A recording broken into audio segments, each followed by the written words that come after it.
We've all come to admire the way Chris Hansen catches predators attempting to meet with underage people by using an adult decoy. What if the predator did the same thing? In this video, a man named Maroof Farooq attempts to use a child decoy to visit the underage girl's house for him, so he could make sure it wasn't a sting operation. He even brings another adult along for some unknown reason. This all ends up backfiring, though, causing his adult friend and the child decoy to turn against him when they get arrested. Let's begin.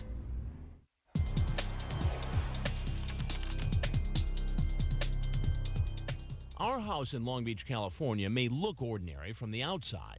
Let's go hot. Ellie. But inside, it's crammed with electronic gear, our production team, and cameras. Lots of cameras. Copy. So we're able to keep an eye on all angles. And it's a good thing. We were expecting this man, Maroof Farooq, to show up after having a sexually explicit chat with a decoy who said she was a 12-year-old female. Is that one or two of them? So we were surprised when he gathered outside our house with two other individuals. Three guys. Farooq and another man stay outside and send in this young man. Want to pour me some drinks? I'm cool. Are you sure? Yeah. All right, well, I was thinking, I'm going to go call a couple friends since you have a couple friends. And I could just get a couple people in here. What do you think? Hey!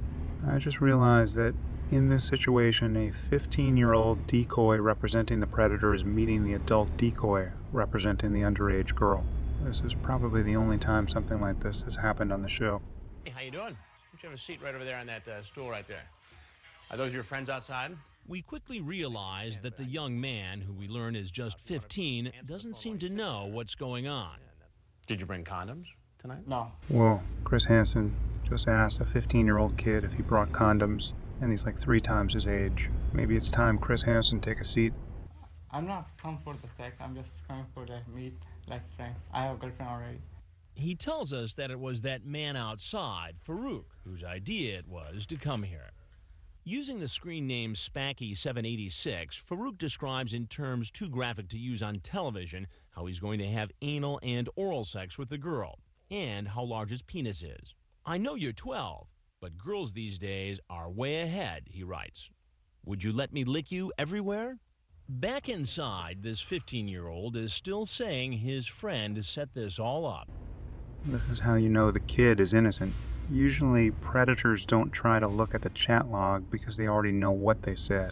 And by the time Chris Hansen reveals himself, predators would know that their chat log would contradict everything they would try to say. But in this situation, the kid seems oblivious to the situation. And it is very likely that Maroof lied to him about the situation so the kid wouldn't be afraid of acting as a decoy. My friend told me she said she's 17. While I'm having the conversation inside, the two men outside apparently get suspicious. They're running. They're taking off. They leave their friend inside and try to get to their car. Put your hands up. Go down your knees. But the police take them into custody. You know, why don't you do me a favor? Your friends outside? Yeah. Why don't you go get them and tell them I'd like to talk to them? Oh, yeah. Okay.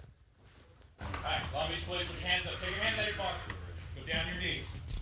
It's only after he's arrested, too, that the police begin to sort out what happened. The 15-year-old is released and isn't charged with a crime. Whatever the charges, like, why are we here for? And the other man who accompanied Farooq also tells the police he didn't know what was going on. I feel like the other dude knew 100% what was going on, but played dumb after he got arrested. If that's what happened, then those are some friends Maroof has. Not that he deserved to be vouched for. You can tell by Maroof's facial expression that this dude 100% sold him out. I guess there really is no honor among thieves. Later, police also release him and don't charge him with a crime. But Farooq himself, the man who had those graphic chats with someone who said she was 12, is charged with 1 count of an attempted lewd act upon a child. He was the one that masterminded this plan. The other 2 individuals didn't really know everything that was going on. They knew they were going to meet a girl. From what we were able to determine, they did not know the age of that girl. Later, Maroof Farooq pleaded not guilty. That right there is a look of defeat. I looked into this guy a little more, and apparently he was deported back to his home country of Pakistan a couple years after this incident. It isn't confirmed though, so don't take my word for it. I also found out the reason the other dude came along with Maroof was because they were planning on tag teaming the 12-year-old, which would confirm that the other guy was faking his confusion when arrested and was let go because of false pretenses.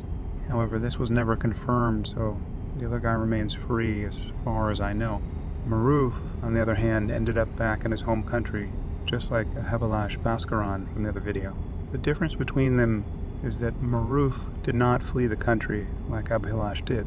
I can't find any information on how Maroof is holding up in Pakistan, nor do I really care. If you enjoyed this video, please don't forget to like and subscribe. It really helps out the algorithm, especially for a new YouTuber like me. I'd also like to know what you guys want to see and don't want to see in my videos, so please leave those in the comments below. For instance, please let me know if you guys like seeing my American Truck Simulator gameplay in the background, or if you'd rather see something else. Have a great day.